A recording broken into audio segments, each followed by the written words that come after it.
Guys, happy Sunday, happy Super Bowl Sunday. She wants me to feed her. That's a blue turquoise discus. The male blue diamond is in the back. And sorry you're getting the glare on my hand on here, but they laid eggs on the post, as you can see again. Quite a few actually. These should probably hatch tomorrow. They laid these, I think, on Friday. So, starting to understand why people that actually want to raise, fry, and fish just have a glass bottom tank and don't have all this other stuff.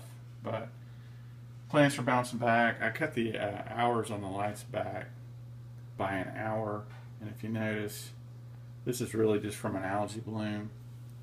And if you look here, you can see all the new growth, but it's just, you know, a thing of balance. You just need to learn how to do that.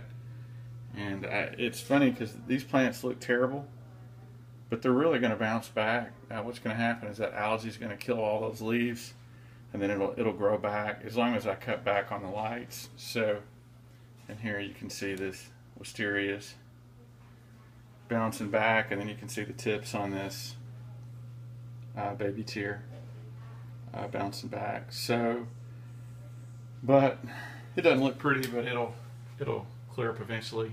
So wanted you guys to see that, and and then appreciate all the good comments. Somebody, you know, I got many suggestions saying that I should just siphon. If I have the German blue rams again that have spawn, I should siphon them into a bucket and then move them to this tank to try to raise them. I'm seriously thinking about ripping up a lot of this right here because it's got so much of this moss in it, Christmas moss, that it's just kind of an algae farm. I mean, it just looks, I don't know, it looks natural, it looks kind of cool that way, I guess. But I don't know, it's something to think about. But it looks really cool if you look right through here. That looks pretty neat. You can see it. And I'm not running CO2 on this tank. This is just a live, you know, live planted tank, low tech. And this is done really well. This has almost been about 6 or 7 months. I started this guy from a bulb, so it's almost getting to close to about 17 inches, I guess, which is a good sign for the tallest leaf. And that guy, Cossie, is chewing on that algae right there. So here you go. Here's a credit card. That's a credit card I got from. There's a credit card on that lily pad that gives you an idea of how big. If you think about the standard credit card size. This one's just as big as well here. So, but yeah, they're really starting to choke out some of the light for these guys down here, but I really like that look. So this tank's just low maintenance as usual, and there are a lot of little, if I can show you, find a way without the algae. And I just put a few flakes in here to feed them, and they do really well. Happy Wednesday. Got some wigglers there on that post, and I'm hoping they're gonna be free swimming and feeding on the parents soon. I'm gonna make water changes in here more frequent, but less. So maybe just 10% every other day instead of the big weekly water changes, and see how that works. I don't want a lot of flow rate in this tank. I just want to disturb the surface and keep it moving. This tank, one thing I noticed is these two, as soon as I did this water change, these two are major partnering off. I mean, he's flaring, she's flaring. Their colors are unbelievable. I mean, it's not bright light. He's almost glowing. But I mean, the water change, this kind of simulates, a big water change like this simulates the Amazon rain and the flooding. And I think they're probably going to spawn based on what I'm seeing. But everybody else is happy. Pumping it in, almost done, and putting it in a little warm, but not too much. It's right at 84.1, and doing a big water change on a Wednesday here. For this tank, it was really small. I only took it down to about right here, which for me is, that's maybe 10%, if at all. Anyway, keeping my fingers crossed on this one. I'm also feeding them flake, not feeding them the big heavy live food. Feeding them the flake that's really clean, and then they can eat it later. As a matter of fact, I think that's a piece of some flake right there. So we'll see. Fingers crossed. Maybe I'll figure it out. You guys, thanks for watching. Happy Wednesday. It's Thursday. You can see the little wiggler guys are swimming around there and starting to feed on the parents. So that's a plus.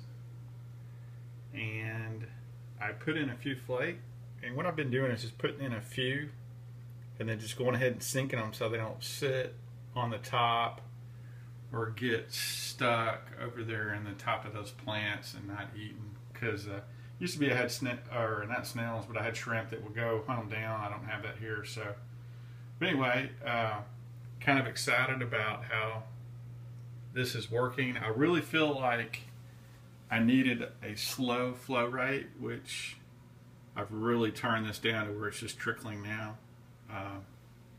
So that's a plus. We'll see how it works. I don't see the rubber lip pleco anymore, so I'm kind of worried about him. Haven't seen him lately, and it's easy to lose a fish like that in a tank like this. But normally I see him out and about and on the glass, and I fear he's no longer with us. But kind of bummed by that. We'll see. I just haven't seen him lately. The trick, I need to do a water change every day or every other day, very small. Put the water in slow and just focus on keeping that water clean, and then see what happens. Fingers crossed I figure out how to get these discus. If I get them to 8 weeks, I'll just be ecstatic. So hopefully I'm not taking any long vacations anytime soon. If you can see how dark he is, he's almost gone black. And that is something that they do, and it's so pronounced with him. He's never done it to this color before. But if you notice, he's like light blue tipped here, and then on the face, he's gone a dark blue, and so has she, as a way to try to get the fry that are wiggling on this post to jump off and come to him and feed.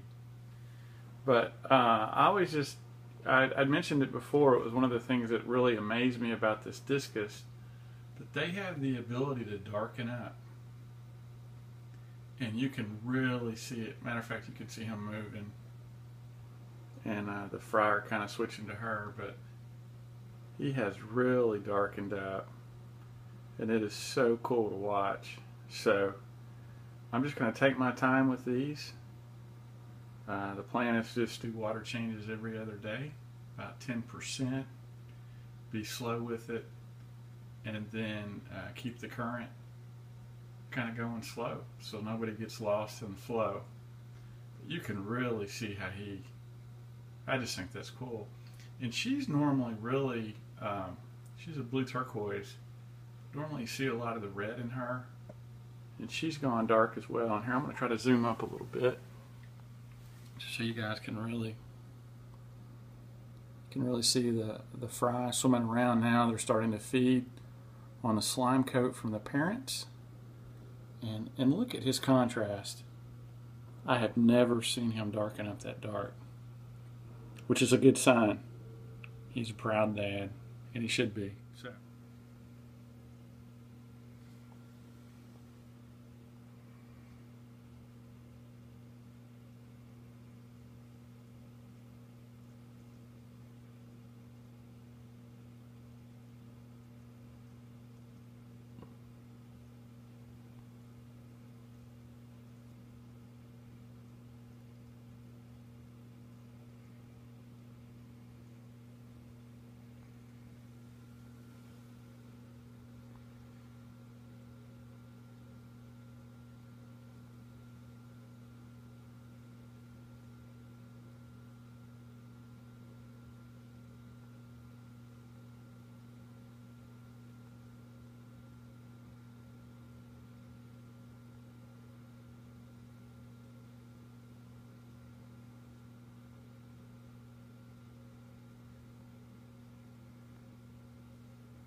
His vision is so good, he's going to come and get that one. Look. He was all the way back over there. He saw that tiny little baby fish. He's like, I'm going to go get that little guy because I don't trust the guy on the other side of that glass. Oh, he's going to get this one too.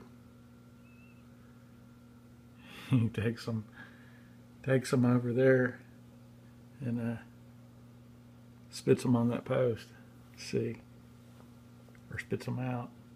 Usually he spits him on that post. There they go. He's like, you kids behave. Stay with mom and dad.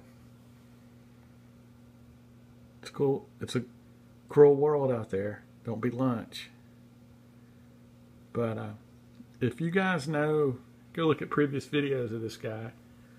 He's always a light blue. And he has darkened up in areas where he wants them to feed for the slime coat, which is so wild. You can see it. He is normally that blue right here on this tip or right here, but he's really darkened up in here, and so is she. I've got pictures of her where she's just a bright blue, like on the nose, but they darkened up so the kids can see them. And that's why a lot of breeders will put a white background. Actually, they'll have glass on the front, and then they will put white all the way around.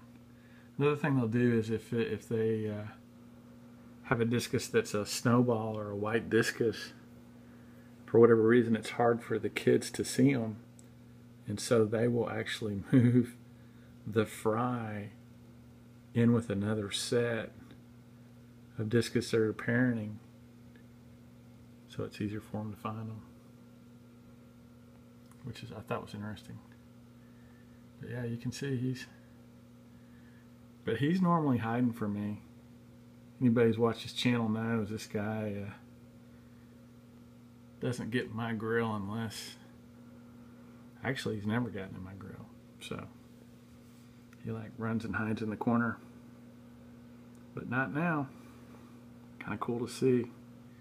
Happy Friday, guys. Thanks for watching. Put all this together in a long video for you. Fingers crossed that these guys make it into the spring and the summer. So we'll see. Later. Bye.